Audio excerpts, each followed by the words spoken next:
ఈ మధ్య గన్నవరం ఎయిర్పోర్ట్ ఎందుకంతగా మారిపోయింది? అక్కడికి వెళుతున్న వాళ్ల ఆశలేంటి, ఆకాంక్షలేంటి?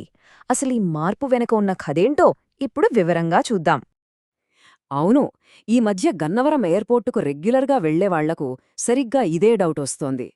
అరే, ఇదేరా మనం రోజు చూసే ఎయిర్పోర్ట్ అని ఆశ్చర్యపోయేంతగా అక్కడి వాతావరణం మొత్తం మారిపోయింది. ఒకప్పుడు లోపలికి వెళ్తే ప్రయాణికులు లేక ఖాళీగా వెలవెలబోయి కనిపించేది.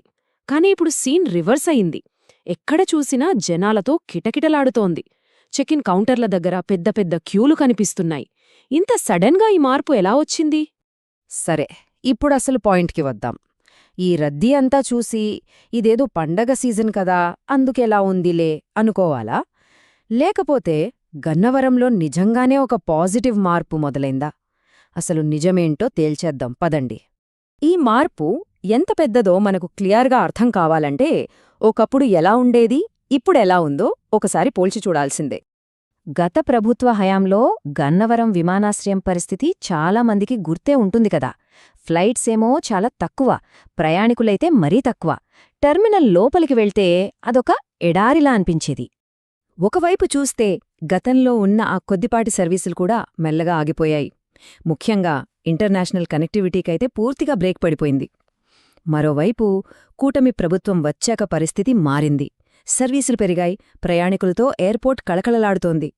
ఇదెవరో చెప్పిన మాట కాదండి, ఇప్పుడు మీరక్కడికి వెళితే మీ కళ్ల ముందే కనిపిస్తున్న నిజం. ఈ మార్పుకి అన్నింటికన్నా పెద్ద సాక్ష్యమేంటో తెలుసా? దాదాపు 6 ఏళ్ల లాంగ్ గ్యాప్ తర్వాత మళ్లీ ప్రారంభమైన సింగపూర్ ఫ్లైట్.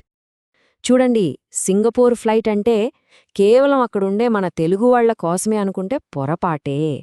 అది ఆగ్నేయాసియా దేశాలకి, ఆస్ట్రేలియా వెళ్లే వేలాది మందికి ఒక గేట్వే లాంటిది. ఇన్నాళ్లు ఈ కనెక్షన్ లేక చాలామంది ఎంత ఇబ్బంది పడ్డారో.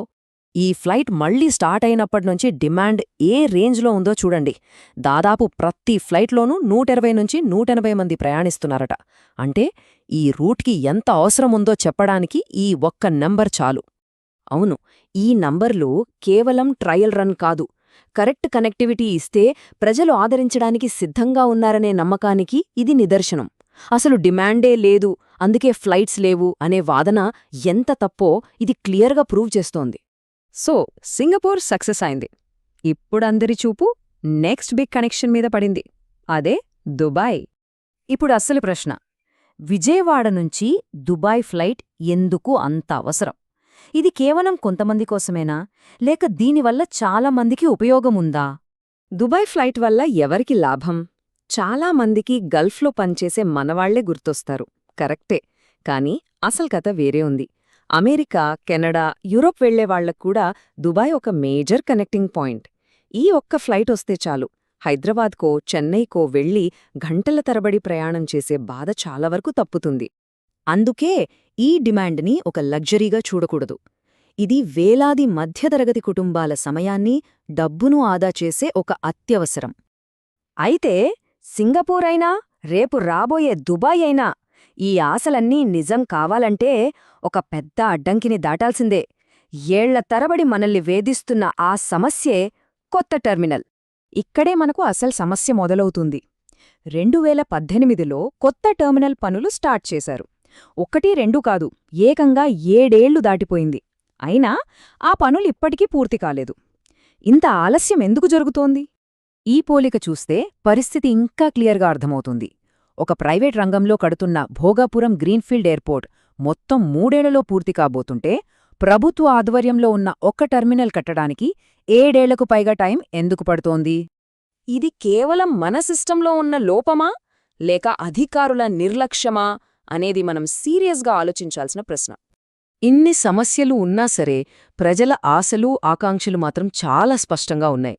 మరి వాటిని నెరవేర్చే బాధ్యత ఎవరు తీసుకోవాలి? కేంద్ర విమానయాన శాఖ మంత్రి మన తెలుగువారే కావటం వల్ల ఈ విషయంపై ఆయన ప్రత్యేకంగా దృష్టి పెట్టాల్సిన బాధ్యత ఉంది. భోగాపురం ఎయిర్పోర్ట్ను ఎలాగైతే సమీక్షించారో అలాగే గన్నవరం టెర్మినల్ పనులను కూడా వేగవంతం చేయాలని ప్రజలు కోరుకుంటున్నారు. ఇది ఏ రాజకీయ విమర్శో కాదండి. మన రాజధాని నగరానికి ప్రపంచస్థాయి కనెక్టివిటీ ఉండాలి అనేది ప్రజలందరి బలమైన ఆశ, ఆకాంక్ష. కాబట్టి ఫైనల్గా చెప్పేది ఏంటంటే గన్నవరంలో మొదలైన ఈ మంచి మార్పు ఇక్కడితో ఆగిపోకూడదు. సింగపూర్ ఫ్లైట్ వచ్చింది, చాలా సంతోషం. కానీ అది ఫస్ట్ స్టెప్ మాత్రమే. నెక్స్ట్ దుబాయ్ రావాలి. వీటన్నిటికన్నా ముఖ్యంగా ఏళ్ల తరబడి నానుతున్న ఆ కొత్త టెర్మినల్ పని వెంటనే పూర్తి కావాలి. మరి గన్నవరం భవిష్యత్తుపై మీరేమనుకుంటున్నారు? సింగపూర్ తర్వాత దుబాయ్ ఫ్లైట్ రావడం మన ప్రాంతానికి నిజంగా అవసరమంటారా?